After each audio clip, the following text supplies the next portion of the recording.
Bom, antes de mais nada, bom dia, boa tarde a todas, boa tarde a todos.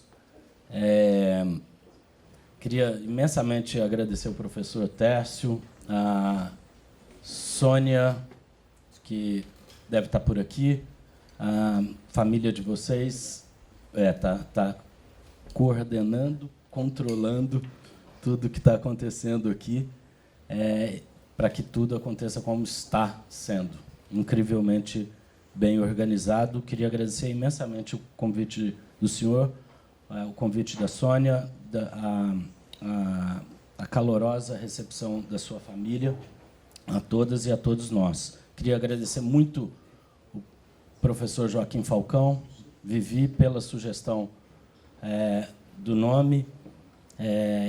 Queria cumprimentar o meu caro amigo e caroneiro Eurico e o Torquato, que viemos de carro 4 horas falando sobre o que falar aqui.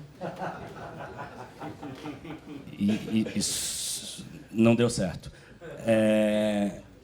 Queria, obviamente, fazer um cumprimento muito especial a todos aqui da mesa, ao querido amigo ministro Toffoli, ao professor Celso Laffer, ao doutor Davi Kutaid, que estava aqui, professora Meire, ao amigo Eugênio, dizer para vocês que, professor Laffer, definitivamente a definição de coragem de Hemingway poderia ser readequada descrevendo, nesse momento, esta cena. Falar pela primeira vez no seminário da feiticeira, substituindo o ministro Nelson Jobim, depois da fala do ministro Toffoli, do professor Celso Laffer, da professora Meire, do professor Eugênio, das intervenções e perguntas de todos, diante de uma plateia altamente qualificada e, sobretudo, com fome.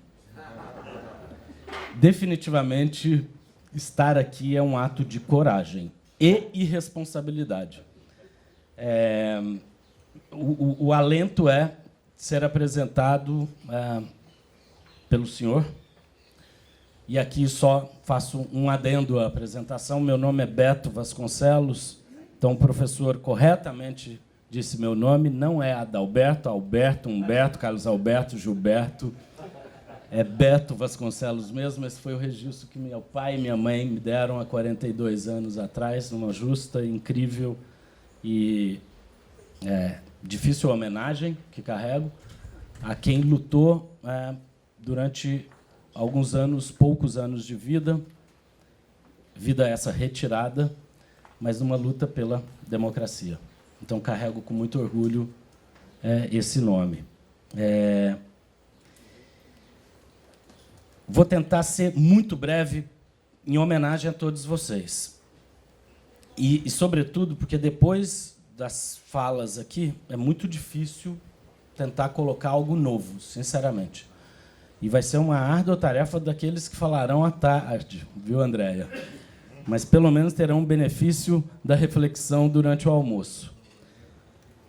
Eu vou dividir minha fala em 3 pontos. Em primeiro, o quarto poder,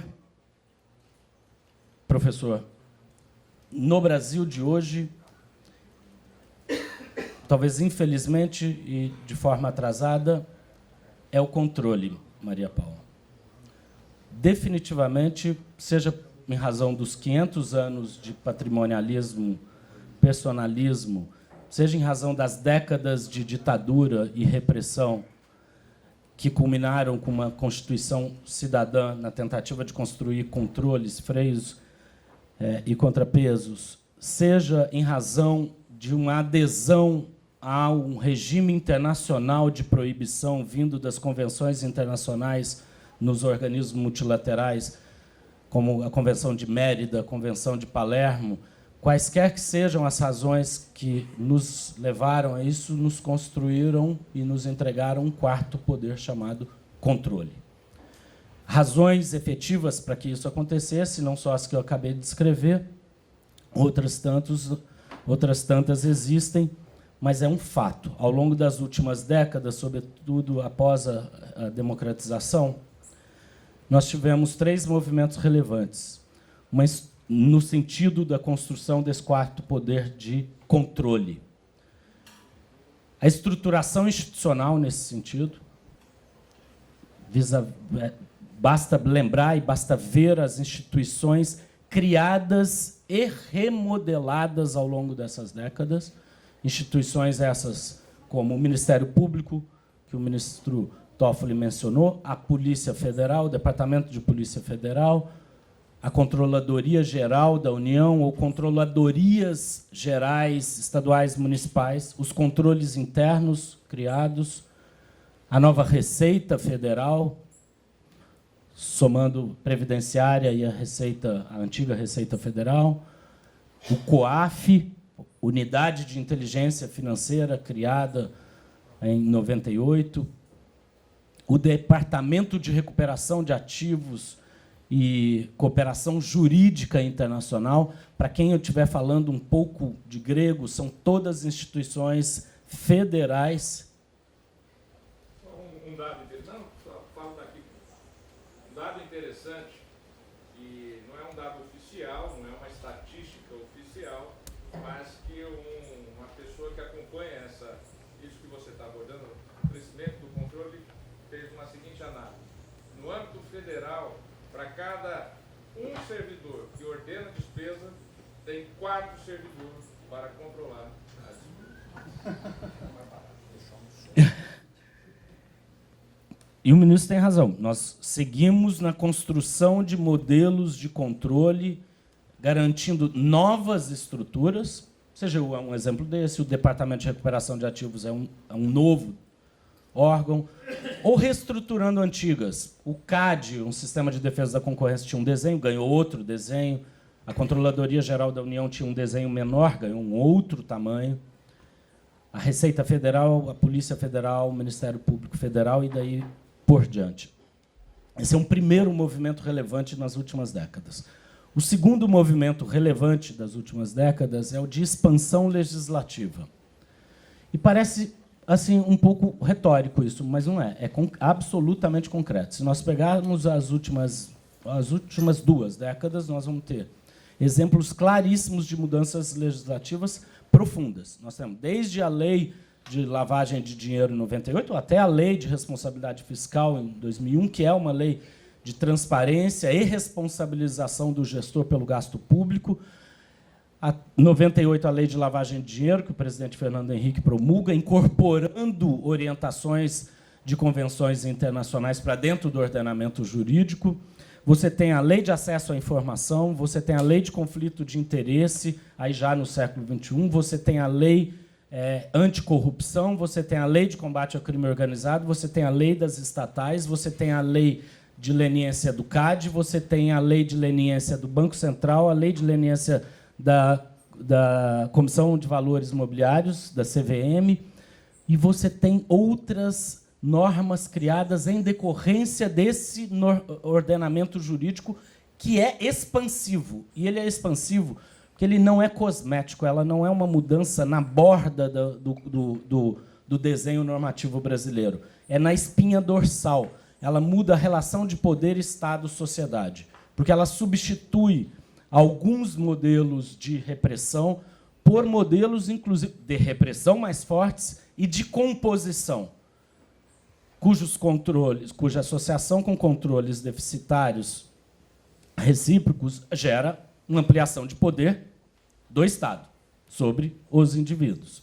Mas o fato é que você tem uma imensa expansão legislativa e, portanto, uma hipertrofia também garantida pela expansão legislativa pelo lado do controle. A terceira mudança, o terceiro movimento que eu acho relevante mencionar, é a mudança jurisprudencial. Em grande medida, há, nos últimos anos, uma mudança do posicionamento da jurisprudência brasileira de responsabilização pelos atos e condutas comissivas por uma responsabilização por atos omissivos. Teoria do domínio do fato, importada da Alemanha, em uma modelagem completamente diferente do que foi lá discutido e para onde foi lá debatido e orientado, ou a teoria da cegueira deliberada, todas elas mudam o pêndulo da comissão para a omissão. Isso é uma mudança relevante também do ponto de vista do ambiente de controle, controle esse entendido na maior amplitude possível. Quero só dizer, para validar a minha tese, de que o controle é efetivamente um quarto poder. Isso significaria alguma externalidade, necessariamente um resultado negativo? Não. É um movimento que deveria ser analisado e balizado. Se ele tivesse sido acompanhado por, em primeiro lugar, e aí coloco desafios para além dos movimentos, legalidade e constitucionalidade, baseado em controle do controlador, baseado no olhar de como o controlador deve se portar, baseado nas premissas constitucionais clássicas que todos nós conhecemos e parece que falamos sobre elas agora de uma maneira assustadoramente inédita. Falar sobre imparcialidade, falar sobre paridade de armas, falar sobre conceitos tão consagrados na nossa Constituição. Se viessem acompanhado de racionalidade institucional e não por uma disputa permanente de protagonismo, protagonismo esse que só existe porque esquecemos de uma coisa: são corpos, são corporações que se protegem e se valorizam de modo a ampliar também a hipertrofia. Se tivesse sido acompanhado com maior participação social, de modo a evitar, primeiro, a heroificação de agentes públicos, a individualização e o personalismo da atuação de agentes públicos de controle, se tivesse sido acompanhado de propósito, do ponto de vista institucional, qual é o propósito de um controle sobre a gestão? Garantir a melhor gestão possível para aqueles que são os comandados. Não é outra razão. Qualidade, eficiência. Definitivamente não é a substituição da gestão. Resultado que se ocorre e que se vê hoje. E, por fim, se tivesse sido acompanhado do propósito maior do controle e da gestão, de ambos, que é superar as principais mazelas do país. Transformamos um assunto, um fim em si mesmo. O controle é o assunto em si mesmo, e não o resultado que ele deveria causar. Nós temos um país com 15 milhões de miseráveis. 15 milhões de miseráveis. A mesma quantidade de desempregados. Isso significa uma renda mensal abaixo de R$100. R$145 por mês. Alguém consegue se imaginar vivendo com R$145 por mês? Pois bem, há 15 milhões de pessoas nesse país. É um país que tem 50 milhões, um quarto da população abaixo da linha da pobreza. Um quarto da população. Vínhamos no carro, Torquato, Eurico e eu. Se tivesse mais uma pessoa, ela estaria nessas estatísticas abaixo da linha da pobreza. Uma Argentina inteira abaixo da linha da pobreza. Nós temos um país que tem 6 indivíduos com patrimônio correspondente a 100 milhões de indivíduos. Nós temos um país cujo salário de um indivíduo, se alcançar R$5.000 por mês, o coloca na ponta da pirâmide dos 10% mais ricos do território nacional. Se colocarmos um salário de R$15 R$1.000, você é alocado no 1% da renda nacional. Nós somos, portanto, um dos países mais desiguais do mundo. E construímos um controle que esqueceu do propósito maior disso, que não é o mecanismo que vínhamos conversando, do gasto público no superfaturamento de uma obra, assim definido como o grande mecanismo da corrupção brasileira. É claro que é claro que deve ser combatido, mas definitivamente um país que, por 400 anos, mantém essa estrutura social, definitivamente ele não está carregando o mecanismo dessa natureza. Ele está carregando um sistema tributário altamente regressivo. E não o lado do gasto de desperdício, que é um problema, mas ele essencialmente é um Estado que produz desigualdades. A começar, e principalmente, pelo lado da tributação, que vocês estão tentando mudar brilhantemente num debate dificílimo, que vocês vão enfrentar pares, têm enfrentado pares nesse debate. Isso tudo para chegar a uma conclusão, professor, que este quarto poder, tal como está, sem essas balizas que deveriam ter acompanhado ao longo dessa trajetória, esse sim é um antipoder. Este sim coloca, ministro, um gestor olhando para o lado, na hora da tomada de decisão, ele vê um procurador da República, ele vê o controle interno do ministério dele, ele vê o controle externo da CGU, ele vê o procurador da República do Ministério Público Federal, ele vê o delegado da Polícia Federal, ele vê o advogado da União, que não é advogado dele, é advogado contra ele. Ele vê o defensor público e ele vê o Tribunal de Contas. Então, no jogo do ministro Toffoli ali, eu estou acrescentando a goleada de 7-1. E a imprensa? Vamos chegar lá. Só no controle institucional, 7-1. É uma goleada. Que gestor toma decisão diante desse cenário? Nenhum. Ele não toma mais decisão sobre o que ele tem que tomar decisão. Imagina se ele inova. Não vamos pensar fora da caixa. Imagina, nem dentro da caixa eu sou processado. Fora da caixa não tem a menor hipótese. Nós construímos um modelo de controle ineficiente, caríssimo, personalíssimo e altamente inibidor da tomada de decisão. Não estou nem falando da inovação. Este é um antipoder, tal como está desenhado, ou tal como está operando, vamos ser mais sinceros. Ele precisa de equalizações. Passo para o segundo ponto, rapidamente. O quinto poder, que aí sim eu jogaria que seria a imprensa, não é mais um quinto poder. São quintos poderes.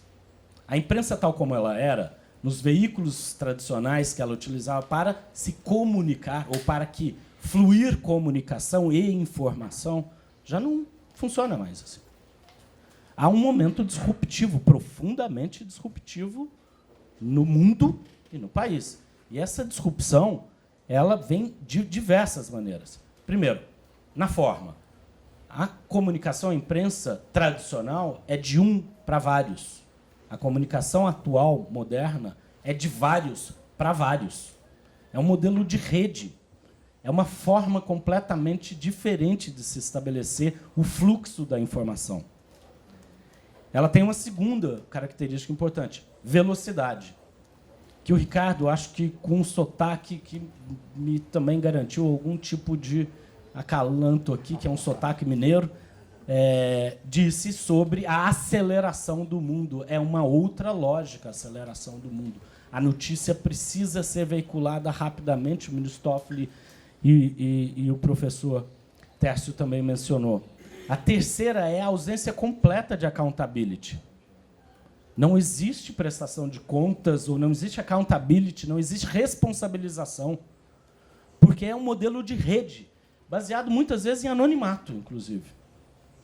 Mas mais do que isso também, não tem uma responsabilização, porque todo mundo tem sigilo de fonte agora também. Afinal, eu também sou um veículo de mídia. tem uma diferença crucial e relevante de conteúdo, que eu não sei se eu entendi a brilhante exposição do Eugênio. Há uma mudança importante na linguagem, no conteúdo, no posicionamento. Foi a imprensa do pós-guerra, ela é uma imprensa próxima do modelo político que foi se estabelecendo, mais liberal, progressista, social-democrata ou de centro-esquerda, e isto tem um impacto cultural. As pessoas que não estão nesse ambiente, que não concordam com estes posicionamentos, veem a imprensa, tal como ela é, liberal, de centro-esquerda, como uma ameaça aos seus costumes.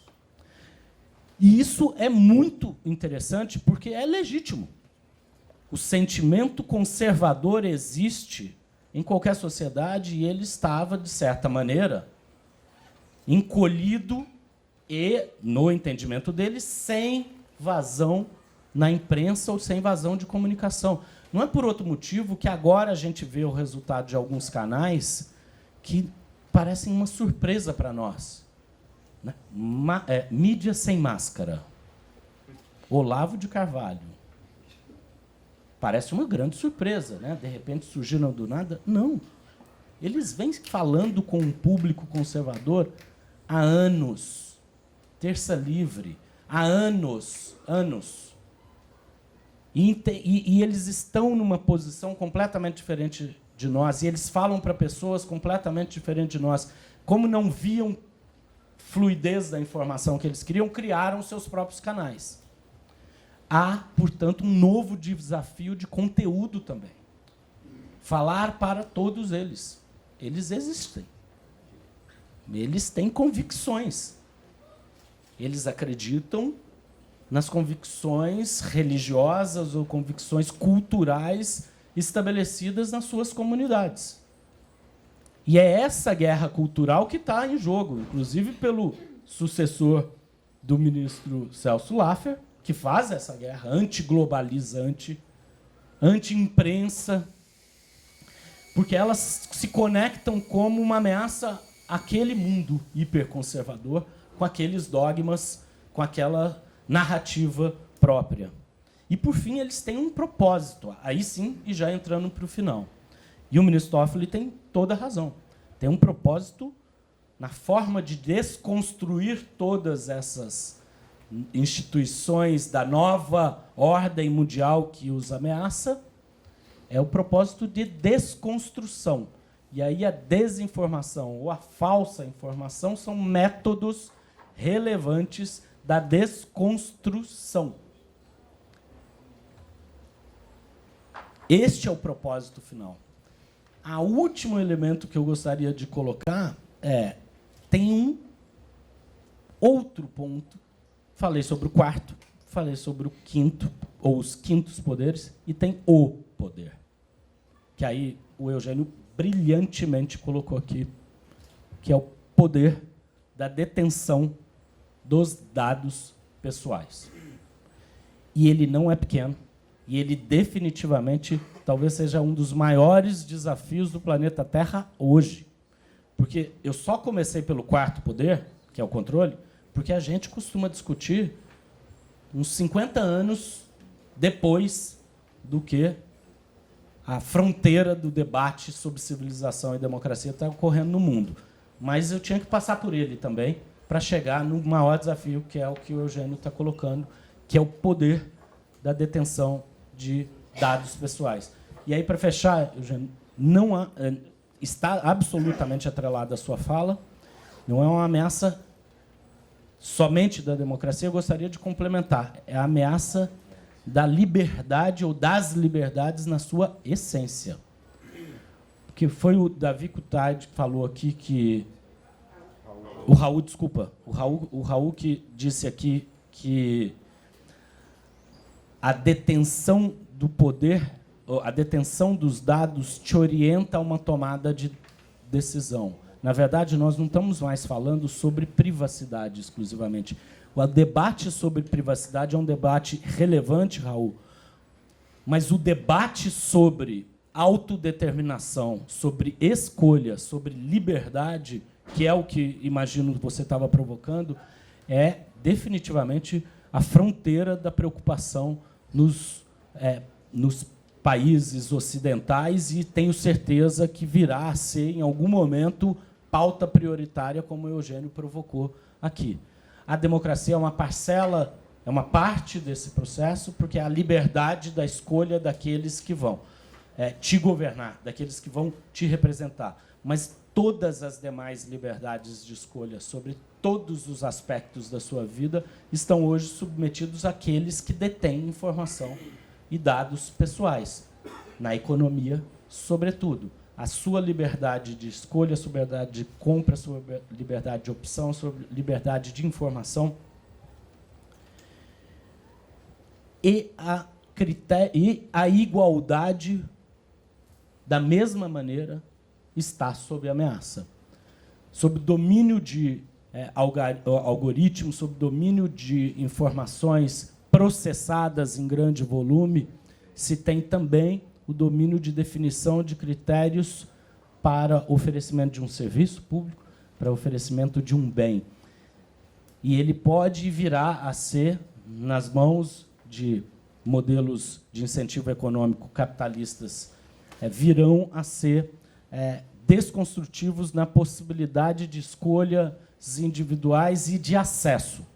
Teremos, cada vez mais, num país altamente desigual, mais desigualdade, porque a oferta de serviços públicos e bens será pautada por aqueles que os detêm, com fim de maximização dos lucros. Não me interessa garantir o acesso a todos a um plano de saúde, porque eu sei discriminar por algoritmo quem tem mais risco, quem tem menos risco. Se eu tenho essa possibilidade, eu tenho como implementar modelos discriminatórios de oferta de serviço privado, Raul. Imagina isso na mão do poder público, de modo a ofertar discrímenes importantes na liberação, na possibilidade de serviços e bens públicos. Esses são, ou eram, contrapoderes que se tornaram e têm se tornado antipoder. A minha expectativa é que tenhamos, com relação ao quarto poder, o controle, uma mudança de pêndulo da caracterização que ele tem hoje de antipoder para contrapoder. E que tenhamos, em algum momento, um processo, ou que evitemos, em algum momento, que o poder da comunicação, o poder do domínio de dados, não se converta num antipoder, como parece ser praticamente inevitável nesse momento. Muito obrigado a todos. Desculpa ter me alongado. Faço a apresentação ao final. Eu sou só Beto Vasconcelos, e é só Beto, ou Beto mesmo, como me apresento sempre, porque tenho que explicar meu nome. Beto de quê? E eu tenho que dizer, é Beto mesmo. Advogado, e tive uma pequena experiência de uma década no poder público federal, trabalhando com algumas das pessoas que aqui estão, Ministro Toffoli, Eugênio, Maria Paula, Andréia, Joaquim, e acho que, com certeza, mais alguém, em uma década de trabalho no Ministério da Justiça e na Presidência da República. Muito obrigado a vocês, desculpa me ter prolongado.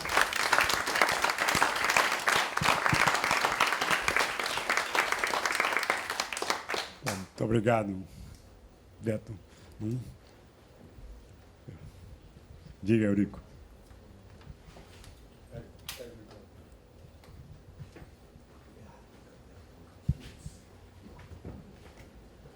Beto, bem-vindo ao seminário da Parada Feiticeira, ao seu primeiro seminário. Obrigado, Joaquim Falcão, por ter trazido o Beto.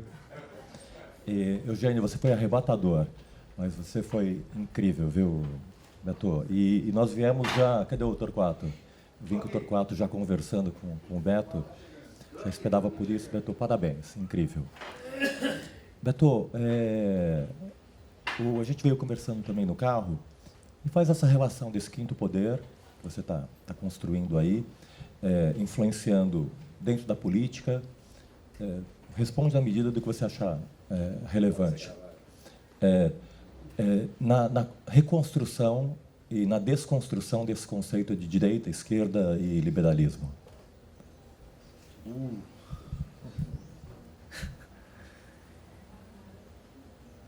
Nossa, não, vamos lá, vamos assim. Pode passar? Pode passar a pergunta?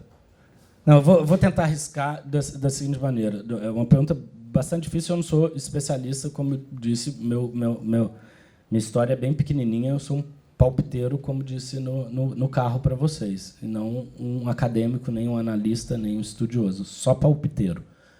Como palpiteiro, eu acho que tem um movimento relevante que a gente não pode ignorar. O movimento de conflito cultural ao qual eu me referi, que usa as novas plataformas para ter veículos de comunicação próprios, para se insurgir contra o que se alega ser uma conspiração mundial globalizante de esquerda, considera todo o conjunto diferente de si como uma ameaça e, como tal, tenta rotulá-la. E este rótulo é o que a gente vê em expressões simplistas, como são globalistas, são esquerdistas, são comunistas, são cosmopolitas e violadores dos dogmas judaico-cristãos. Essa é a forma que me parece ser a forma mais fácil de aglutinar ou reaglutinar um grupo conservador, porque até se entender o que é o que, você já jogou todos aqueles que divergem de você numa outra dimensão, num outro lado, e você consegue criticá-los com uma só tacada. Acho que isso acontece nos meios de comunicação alternativos que estão surgindo repetidamente e assim, é materializado numa opinião, às vezes até pode ser genuína, pode ser sincera em alguns momentos. Um exemplo disso foi um parlamentar bastante conservador que apresentou um quadro do espectro ideológico de hoje. E o quadro era assim: tinha o PCdoB, tinha o PT, tinha o PSB, o PDT, o PSDB e o DEM, na esquerda. Aí tinha o Novo como direita libertária e o PSL como direita conservadora. Então, é uma concessão dada ao Novo, todo o resto é esquerda. Globalizante, dependente e seguidora do capital concentrado em poucas famílias. E aí a associação de todo esse conjunto a nomes de expressão internacional, como Jorge Soros, como outros que são mencionados. Comunistas. Exato. Globalistas, comunistas, esquerdistas. Essa é uma forma fácil de alocar o seu adversário num conjunto comum e conseguir, com isso, a sua alocação de espaço. É claro que isso tem várias estratégias, né? Por várias razões isso é feito. Inclusive, e talvez sobretudo, por razões políticas, numa estratégia política. E no Brasil, numa evidente estratégia de conquista de um espaço que garanta um passaporte para um modelo de eleição que tem primeiro e tem segundo turno. Então, você precisa consolidar seu nicho de forma a garantir que 17, 18, 20% consolidado te leve ao debate do segundo turno, que é polarizado e que sempre foi quase que um teste, que é um teste praticamente binário da eleição presidencial. Tem mais alguém? Desculpa, professora. Mas vem aqui. Não, porque eu estou pensando no... Peraí, deixa eu pegar o microfone. Não, está gravando. Está gravando? Não, porque assim, eu queria juntar essa tua leitura com o que o Eugênio falou da concentração dos dados na mão de 5 corporações hoje e pensar também que essa concentração, que é antidemocrática, e essa sim põe em risco o que a gente entende por democracia, não chega só a esse grupo alocado à esquerda de quem classifica dessa forma. Então, assim, fica parecendo uma ingenuidade acreditar que esse grupo que declara uma guerra cultural ou que se utiliza desse meio de comunicação tem o monopólio dessa linguagem. Ele também está sendo usado porque interessa a quem detém o poder que esse grupo prevaleça. Então, essa questão, para mim, é mais essencial do que pensar se, eventualmente, é o grupo que classifica o mundo entre esquerdopatas e salvadores do conservadorismo, porque os dois grupos, quer dizer, se é possível falar nessa guerra, nesse ambiente entre dois grupos, nessa guerra cultural que se trava hoje na rede, quem se beneficia dessa convulsão, dessa insegurança, dessa imposição do medo, dessa distopia que a gente está vivendo, é quem controla esses meios de comunicação. Porque não é possível acreditar que eles tenham se apropriado dessa linguagem, que é uma linguagem sofisticada, para ganhar uma guerra cultural. Então, eu tenho dúvidas se esse movimento é um movimento natural ou se esse movimento é um movimento provocado por quem detém o controle dessa linguagem.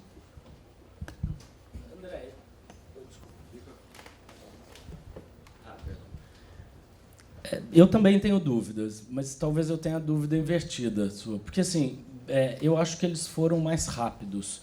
Vou te ser bem sincero.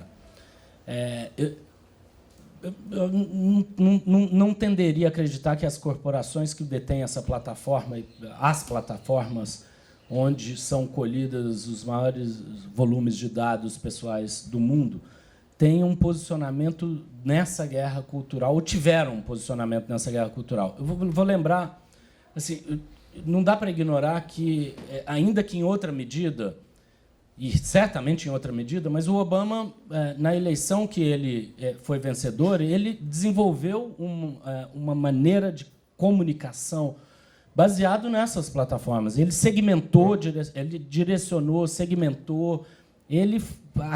Aquela eleição foi a primeira eleição nas quais as redes sociais foram utilizadas dessa maneira. Então, eu não estou dizendo que... tem lado. Eu estou dizendo assim que a própria existência dessa linguagem de confronto interessa quem monopoliza essa... A quem monopoliza a plataforma, porque traz intensidade, mais dados circulando, é mais valor. Sem dúvida. Nesse aspecto, sim, mas a vida vai de forma dinâmica e nos cabe a todos exigir algum tipo de controle sobre isso. Eu acho que esse debate tem ocorrido, não é por outro motivo que a Europa criou a legislação referência em proteção de dados, que é hoje a inspiração da nossa lei, que vai entrar em vigor o ano que vem, e acho que outros mecanismos de pressão social, inclusive de acionistas dessas grandes empresas, têm provocado um debate interno delas, que, por exemplo, fez o Twitter mudar de posição. O Twitter anunciou agora há pouco, que não permitirá impulsionamento político. É uma mudança de posicionamento. Não ainda foi seguido por outros, mas ele já tem mudado, sim. Mas sua colocação me parece ter toda a razão. Claro que quanto mais intensidade houver na rede, mais dado é circulado, mais informação você tem de uma pessoa. Assim, 80, eu acho que o último cálculo era uma coisa de 40, 50 likes que você dê. Você já tem um perfil definido com mais de 90% de acerto. Então, assim, imagina numa intensa guerra cultural em que você vai definindo todos os seus gostos, todas as suas escolhas, em 4, 5 redes que são, em grande medida, associadas, né, ou até detidas por mesmo controle. Então, de fato, sim. Agora, saber o quanto que nós vamos impor mecanismos de controle e freios a esse processo. Celso. Eu queria fazer uma nota de rodapé, que eu acho que pode ajudar você a elaborar o que você está com tanto interesse desenvolvendo.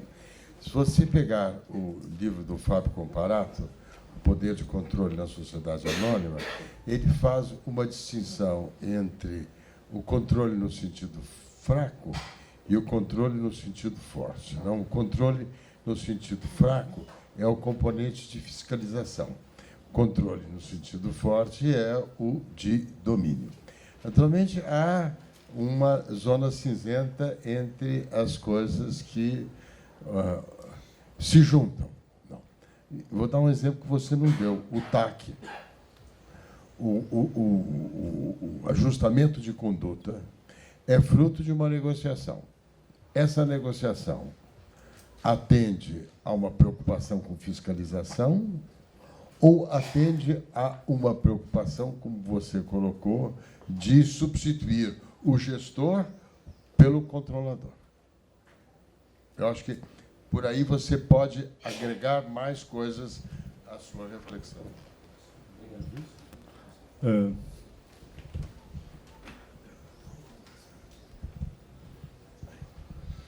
Primeiro, eu queria te cumprimentar pela sua exposição, porque você tocou num ponto central, que é a paralisia da administração pública. A administração pública não muda, não pode mudar, e, exatamente, em geral, em função dos órgãos de controle. A coisa mais difícil para quem esteve na administração pública é propor e conseguir qualquer tipo de mudança, o que explica grande parte do paralisia da burocracia no Brasil, que ela se repete, não se renova.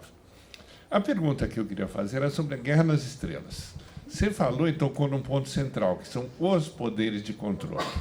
E o que acontece hoje no Brasil é uma profunda insegurança jurídica, porque, como citou o Celso, se você quer celebrar um TAC, todos reivindicam que é com eles que tem. Se você quiser fazer uma coisa de leniência, e se fizer com a AGU, o CGU diz que é dele, o Tribunal de Contas quer fulminar todos e quer tomar o poder, e o cidadão ou a empresa fica numa absoluta insegurança. E, aparentemente, por mais que haja pactos, não se vê solução para esse problema.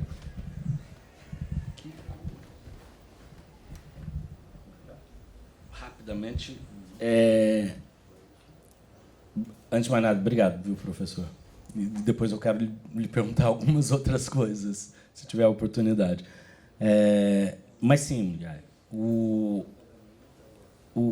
modelo que nós criamos foi... Eu mencionei os 3 movimentos que eu acredito que são relevantes, né? A estruturação institucional ocorrida nesses anos, a expansão legislativa e a mutação ou mudança jurisprudencial. A expansão legislativa remodelou, na espinha dorsal, o papel do Estado, incluindo mais elementos ou mais instrumentos de composição. Só que isso tudo aconteceu as principais mudanças aconteceram em 10 anos. 10 anos, do ponto de vista da história de uma construção institucional, é nada. Ainda mais num país que tem um certo atraso em se atualizar institucionalmente ao que é o marco legal posto. Isso significou, portanto, uma guerra de protagonismos, porque não tinha maturidade institucional para a implementação de algo tão relevante, que é entregar ao Estado mais uma capacidade de negociar pena na colaboração e sanção, recomposição na leniência. Então, a negociar com a pessoa física e com a pessoa jurídica, ao mesmo tempo com uma liberdade imensa, sem nenhuma metodologia, sem nenhuma dosimetria, sem absolutamente nenhum critério. Zero de critério. Zero de accountability. Zero de transparência. Não tinha como dar certo. Você faz essa mudança Não que a mudança não deveria ter ocorrido, ela só deveria ter acompanhado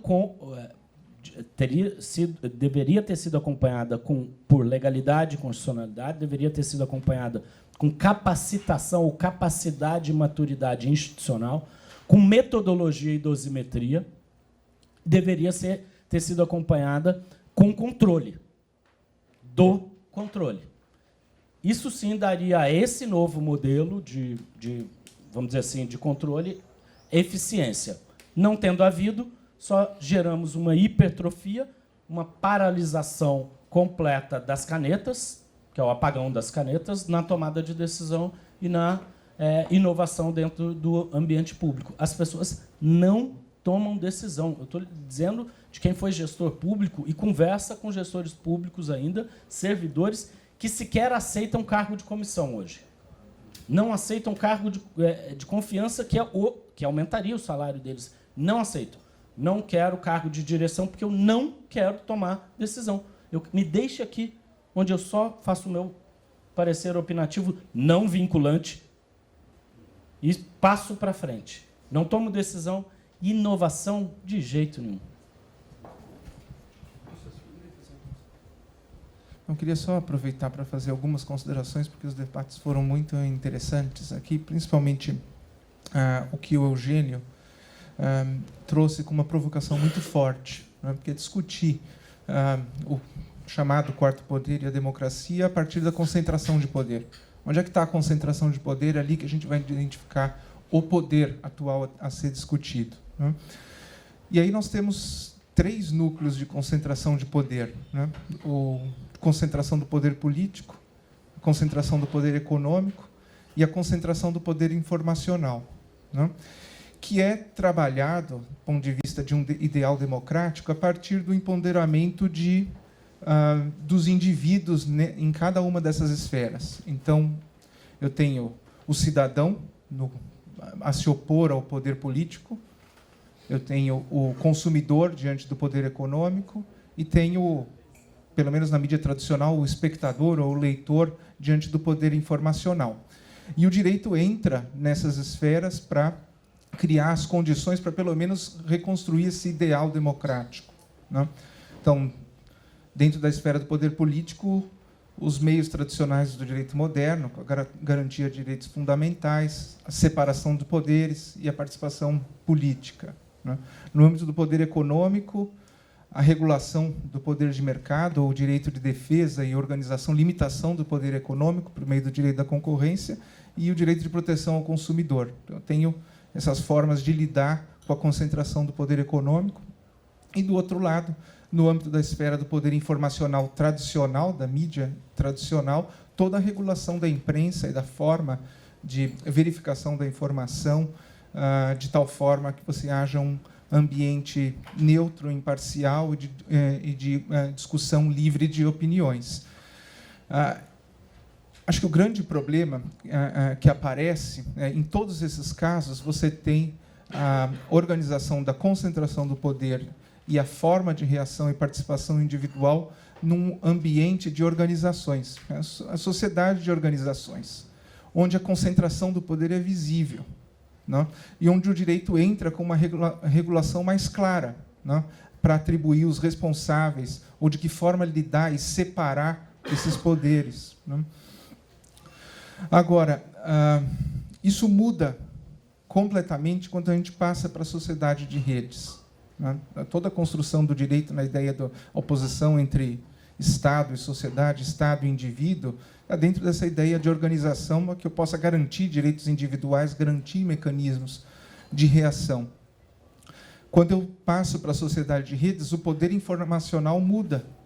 Ele deixa de ser uma concentração de poder na produção da informação e passa a ser uma concentração de poder na coleta de dados pessoais.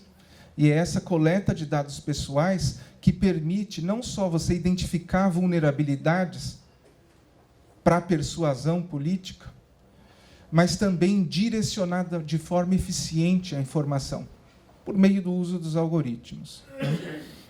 E a grande dificuldade é como lidar com esse ambiente em que aparentemente as organizações que eram claras e visíveis e poderiam ser então receber intervenção para dividir e separar seu poder, como lidar quando elas passam a se chamar plataformas, que é uma metáfora, a plataforma como uma estação de trem onde as pessoas passam, se comportam e são responsáveis por o que ocorre lá dentro, mas não a plataforma, né?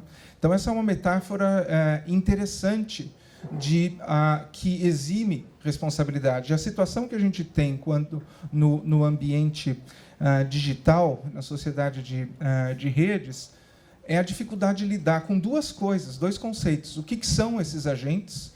Porque o indivíduo, quando tinha uma organização a olhar e responsabilizar, agora olha para quem? Para o outro indivíduo com quem ele se comunica por meio da rede, para a plataforma ou para o algoritmo.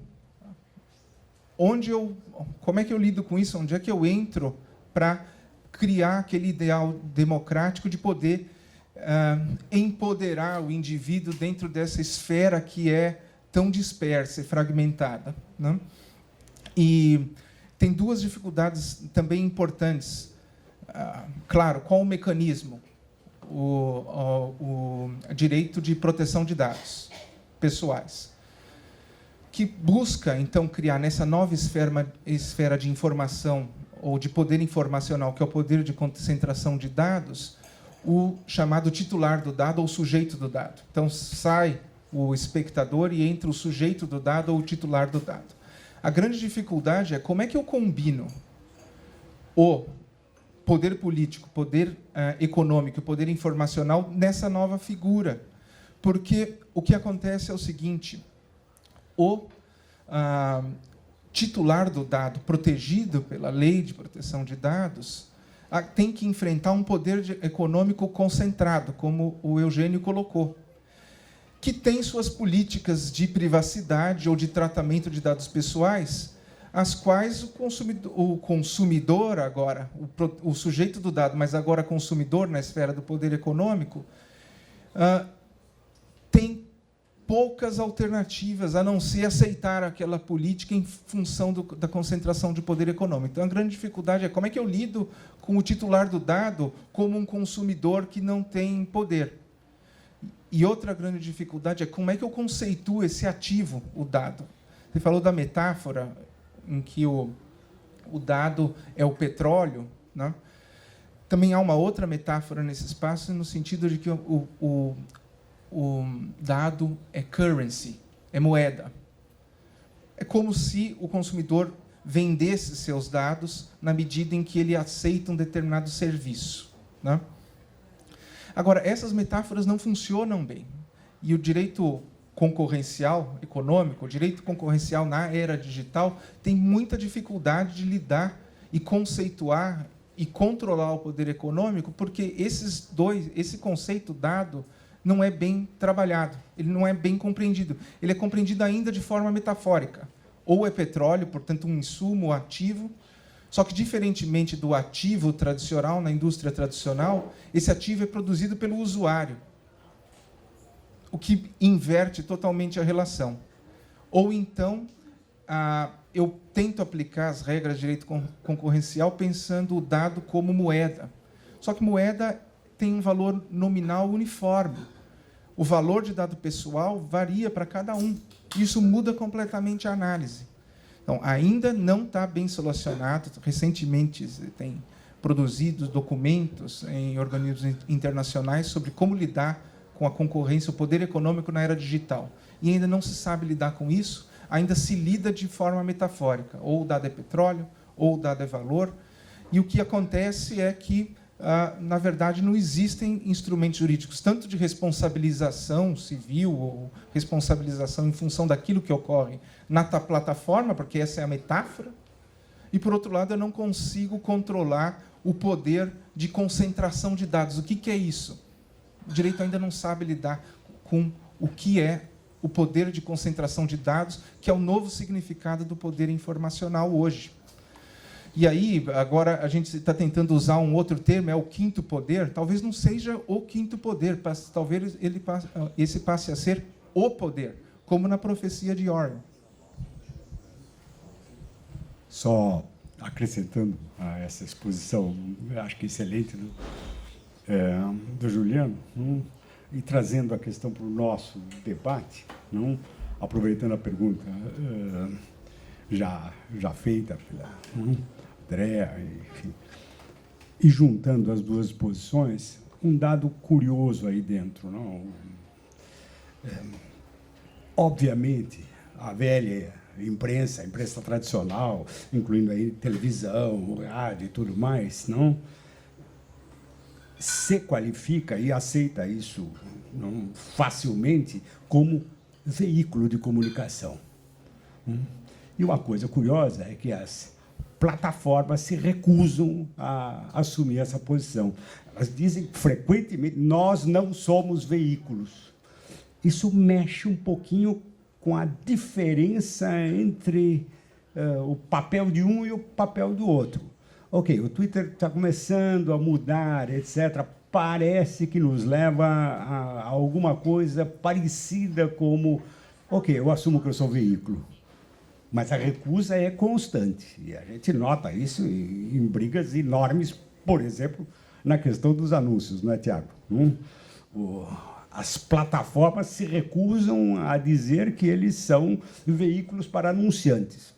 Obviamente, quem olha como um observador ingênuo fala: mas eu topo toda vez com anúncios quando eu aciono isto e aquilo. Como assim não é veículo? Mas elas se recusam a ser veículos. Essa diferença tem alguma implicação em termos de percepção do papel da velha imprensa, que é veículo e se apresenta assim, e a plataforma que diz: eu não sou veículo? O que isso significa nesse contexto? Eu acho que a pergunta cabe a você e cabe ao Eugênio também.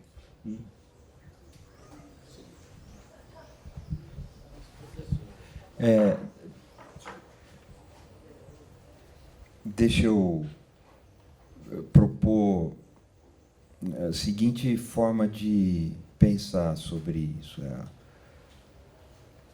O veículo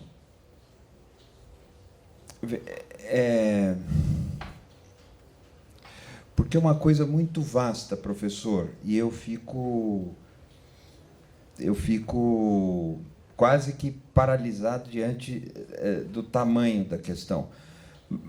Deixa eu ir por um outro lado. Quando a gente diz que esses conglomerados são atratores de olhar para buscar dados, para extrair dados e comercializá-los, isso significa dizer que, para eles, para a estratégia deles, o assunto é irrelevante.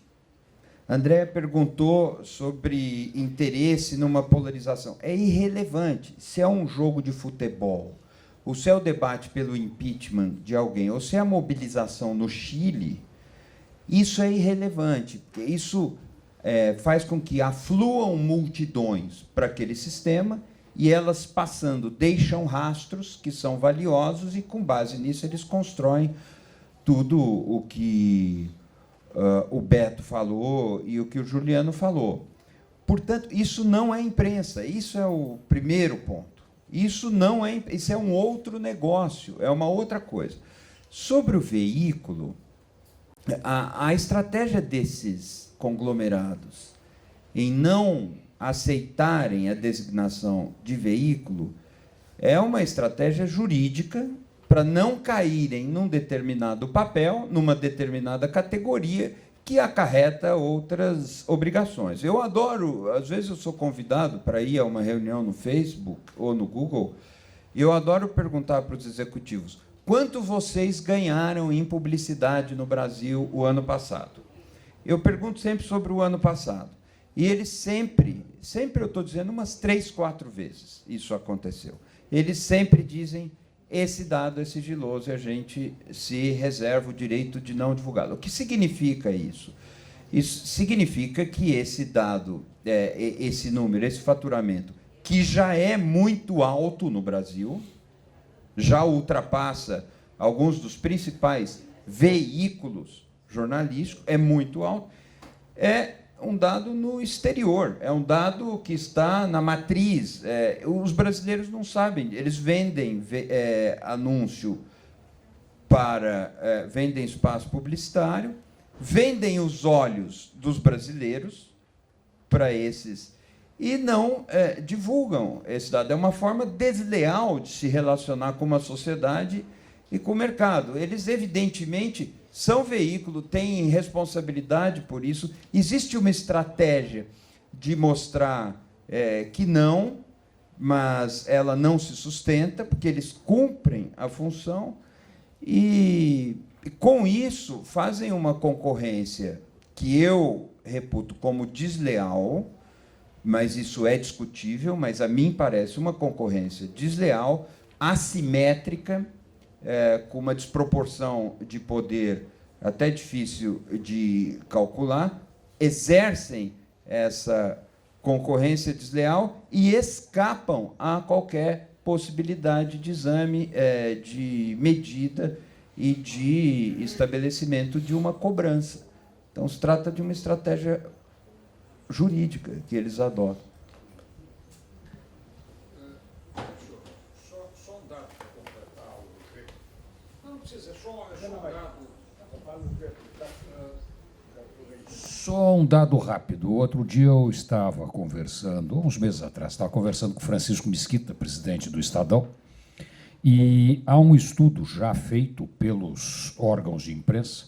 No final de 2020, as grandes plataformas de informática terão mais de 60% das verbas publicitárias brasileiras. E não são veículos. Não são veículos, mas terão. Este ano eles já passaram 50%, e o ano que vem eles devem bater acima de 60%.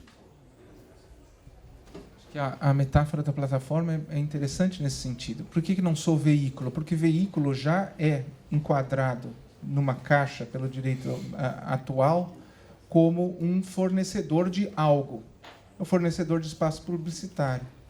Como fornecedor, eu consigo ser categorizado nas estruturas jurídicas de controle de concentração de poder. Como plataforma, que não fornece, mas apenas viabiliza, é mais difícil. Então, é muito delicado, de fato, como conceituar as plataformas é realmente difícil. Eles, de um certo lado, eles também são viabilizadores de relações, são plataformas, mas talvez o importante seja repensar e mudar as caixas, não? De fato, eles têm razão em não serem fornecedores de algo, mas eles viabilizam.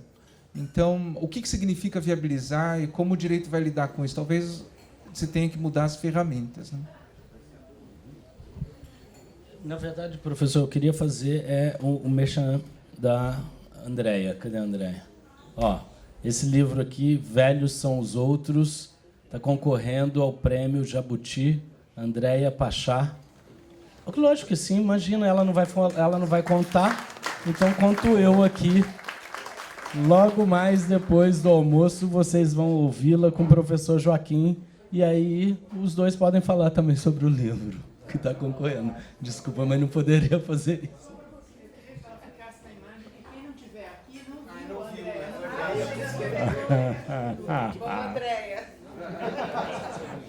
Deixa eu ver encerrar. Eu queria, não, e por fim, só muito sinceramente, parei de suar, então fazer um agradecimento muito sincero ao senhor, à Sônia, à tua família, a todas vocês e a todos vocês. É a minha primeira vez e não é fácil fazer isso daqui a primeira vez nesse ambiente, com uma plateia como essa, nessas circunstâncias. Muito obrigado pela atenção nesses minutos aí. Obrigado, sinceramente. Muito obrigado a vocês. Bom, acho que encerramos essa fase. Agora nós voltamos a nos reunir às 4 horas da tarde. Tudo bem? Ok, obrigado.